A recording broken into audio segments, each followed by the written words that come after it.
جوان ایرانی سلام، حالت چطوره؟ داریم میریم با بچه ها پل معلق بندر عباس. منم تا حالا نرفتم هیچ پل معلقی نرفتم. نه بندر عباس فرقی نمیکنه. نه منظورم اون جایی که میخوای بری گفتی یه جایی. پنج علی. علی. آره بالاخره داریم میریم.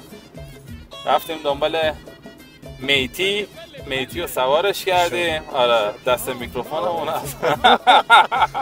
آقا میتی. آره با سعید داریم میریم تو مسیر، با ما باشید. Let's do this. واخوردی بکن.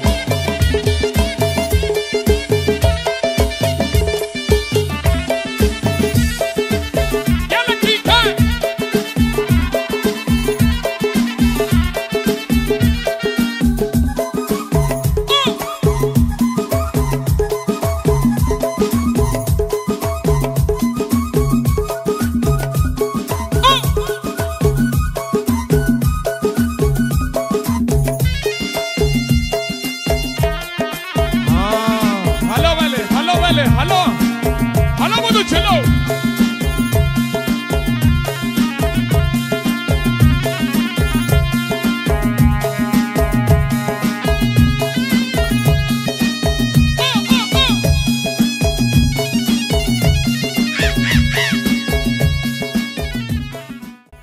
سلام، ما رسیدیم. اینجا اول داستان. کارتشو گرفتیم، میخوایم بریم تو دانس زیاد. همراه ما باشین تا بریم تو دانس. بریم ببینیم داستان چیه. بله بیا. اینو گذاشتن آدم نره، ولی ما آدم نیستیم.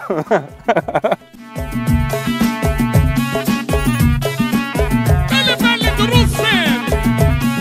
شپونینو.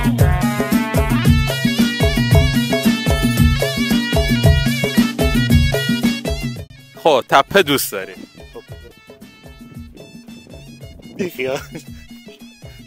بیا به همه تپه نشون. شروع نکن.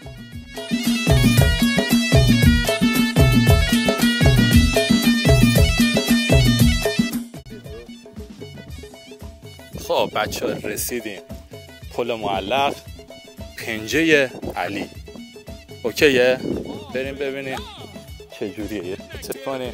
این مهتی هم بگیر. مهتی از ارتفاع میترسه.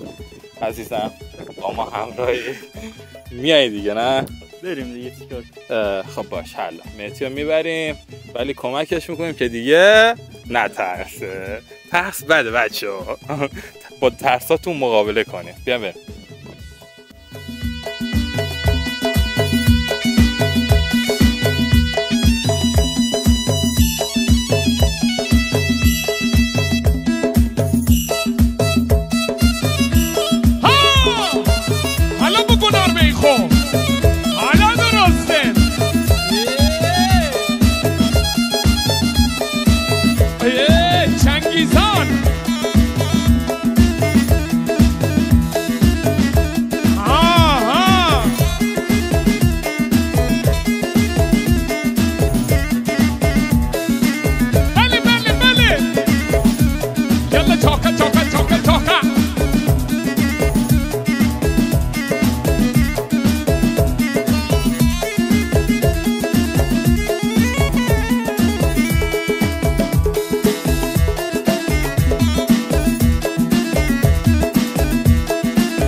متاسفانه نصف از مسیر صدا نداشتیم. یه دونه از میکروفونامون از دست دادیم، افتاد پایین. بعد بریم پایینو بیاریمش. یه دونه میکروفون زاپاسه در داخل ماشین برداشتیم. خب حاج سید نظرت؟ جان خوب بود و خیس عرقیم. اونقدر ترسناک نبود دیگه، یعنی معمولی بود واسه من. ترسو که واجی باید فیلم وحشتناک نگاه کنی. نه اصلا یعنی هیجانم خیلی هیجان داشت که داشت. بیشتر از چیز بپرس. هم میتی بیا جلو. چطور بود میتی؟ تپش قلب داری؟ خیلی گرم بود. او گرمه؟ گرمم. جونم. تپش قلب داری؟ خسته ای؟ سرت گیج میره؟ بعد پس سرگیجه داشت. آره من با خاطر تکونایی که میخورد. تکونی که میخورد کسی نمیداد. تکون میخورد. خودش خب بچه ها دمتون گرم که تا اینجای کار با ما بودین. آره لایک و سابسکرایب یادتون نره. کامنت بذارین دفعه دیگه. عرقام دارم میپاشه بیرون. لایک و سابسکرایب یادتون نره. کامنت بذارین دفعه دیگه دوست دارین کجا بریم دهنمون سرویس بشه. بعد عرضم به حضور شریفتون تا درود دیگه بدرود. خدا حافظ. سر توی حافظه سعدی. خدا آمدی شام ما خوش آمدی. خدا حافظ. خدا حافظ. قربان شما زنده بشی. الان میتونی قدش کنی سعید. بای بای. خداحافظ. دوستتون دارم. دیگه واقعا خداحافظ. I love you.